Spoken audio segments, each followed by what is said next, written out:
Welcome to Frostland Survivor Man. I am the Frost Man. And one of the things Joey and I have never touched on is our love of the kitchen. We both absolutely love the kitchen. We both absolutely love to eat. Now let's make this very clear. I don't necessarily love to cook the stuff. I love to eat the stuff. And I also don't love cleaning up the mess, but that's a part of it. So I still make sure that I get that done. Today, Joey's not with us. The only way that he could be here for every video is if we lived in the same house, and even then we probably wouldn't succeed.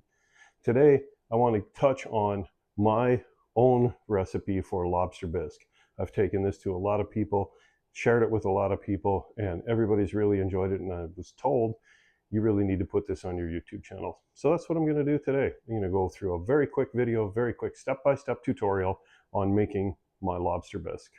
So on my countertop here, you can see what we have.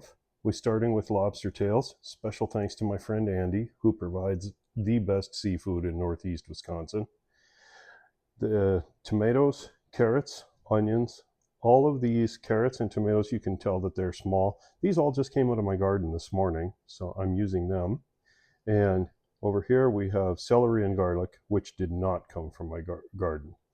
The tomatoes we're going to make into a paste. The carrots and onions and celery we're going to dice up along with the garlic and put that in. But we got to get our soup stock going first. And the way that we do that is by splitting these lobster tails in half and getting them in the pot. You can see there some beautiful split lobster tails and a few onions. Salt, of course, sea salt is what you have to use with lobster bisque because, you know, it's seafood. And the next item up is to dice up these tomatoes and blend them up and get them ready to be made into paste. And for that, I'm going to use my NutriBullet hand blender there, and I'll dice them up and blend them up. There you have our tomato paste about ready to go. We blended it up. It's just starting to boil now. And the goal here now will be to just reduce this to the point where it's paste. Boil all the water off. That's about it. We're going to hand blend it a little bit later on when it heats up and cooks all the seeds and cooks all the skins. And the hand blender is one of the greatest inventions ever in the kitchen.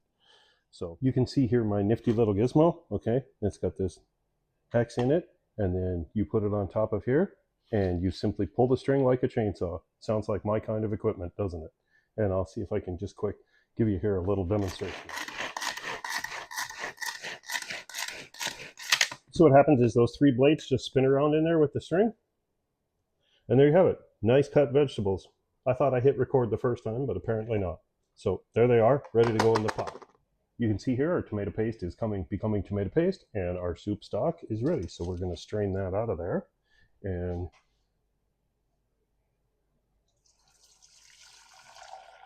get ready our lobster tails. The funny thing about lobster tails is when you put them in boiling water, I usually steam them. I usually use a steamer. That's my preferred method. But in this instance, it was just easier to boil them to make the video. And it's amazing because as soon as the water boils, your lobster tails are pretty much done. So now we'll deshell those lobsters, get the meat ready, and then we'll start frying the vegetables. It's important for me, for you, to see this work. So I decided to do the celery, and you can see I got my stalks of celery in here. This chopper was a gift from my darling honey wabbit, and it's one of the best things I've ever gotten. I absolutely love it. So watch, you can see I'm going to spin those blades by just pulling the string. And I've got my garlic and my celery are in there together.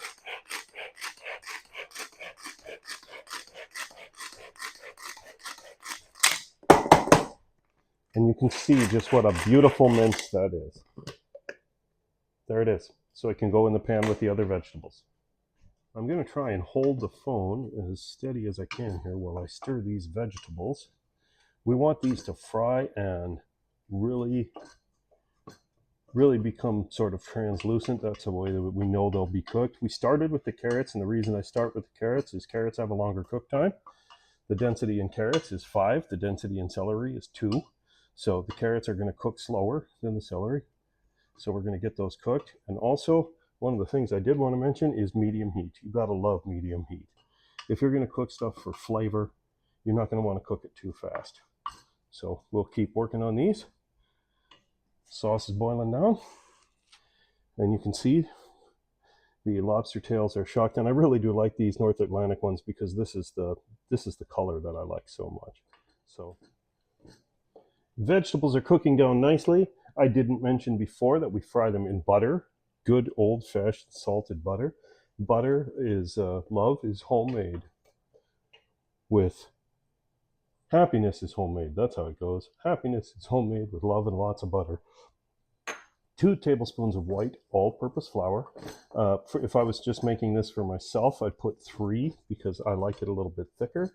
But my darling honey wabbit prefers a sort of a more brothy consistency to it.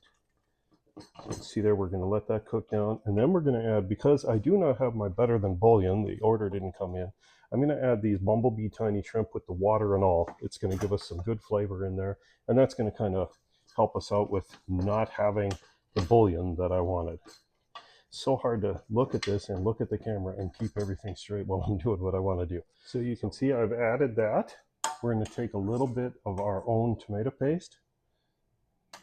You see, I blended this up a little bit ago, so we're going to throw some of that in there. And then my favorite spice of all time, we're going to, if I can get the lid off, we're going to pop in some paprika. And I really do love paprika. Somewhere in my heritage, there must be Macedonian, because I really do love paprika. Okay, we'll blend that together. Oh, it's looking good. It's coming together. And now it's time to add our soup stock. So there it is. Soup stock is added. We're going to keep stirring this. We're going to keep this cooking, and pretty soon we'll be ready to hand blend it. There you go. Lobster chunks floating in there nicely. All the soup is staying together, which is really good. You want this to not separate. And it looks like it's just doing beautifully. Absolutely love soup. Never underestimate the power of soup. I grew up on soup. Soup, bisque, broth, stew, chili, calico stew, all that stuff. Never underestimate the power of it. On a cold day where I grew up, nothing beats soup. If you can forgive my unsteadiness with the camera, I'm going to try to hand blend this while you watch. So.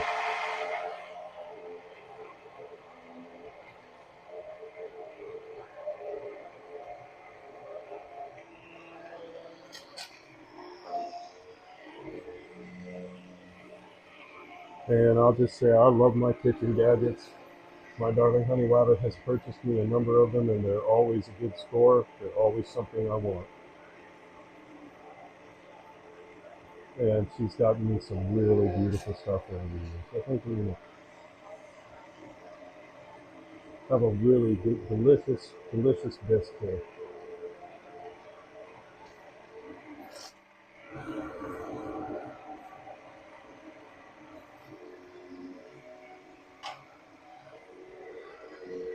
Smooth and even all the way around. Very nice.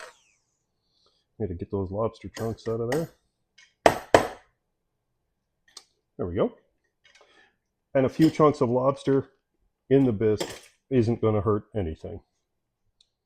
Our last addition to this soup, I realize I keep calling it soup and it's bisque, but to me, soup is soup, right? Is heavy cream, something we have in abundance in Wisconsin. So we're going to pour some of that in there. And I like it creamy, so I'm going to add quite a bit. And then we'll stir that in. And we'll give you a final look. Our soup bisque is almost complete. There you have it. A hearty bowl of lobster bisque. And it really doesn't take too long to make. And the thing that I love most about it, it's got my garden vegetables in it. So, do you need to do it the way I did it? Absolutely not. There's a lot of people that put different ingredients. I can't stand peppers. Some people will put sweet peppers in it. I do know that my sister is the chef in the family, the actual chef, the one that went to school for it. And she will oftentimes do things differently than I do and cook with wine. I could have used a dry white wine or a Chardonnay in here, but for this purpose, for today, I really didn't need to do that. So Thanks for watching. Really enjoyed doing this and putting this video out for you. And if you have any questions, leave a comment and we'll try to answer them. And next kitchen adventure will be a kitchen adventure with Joey.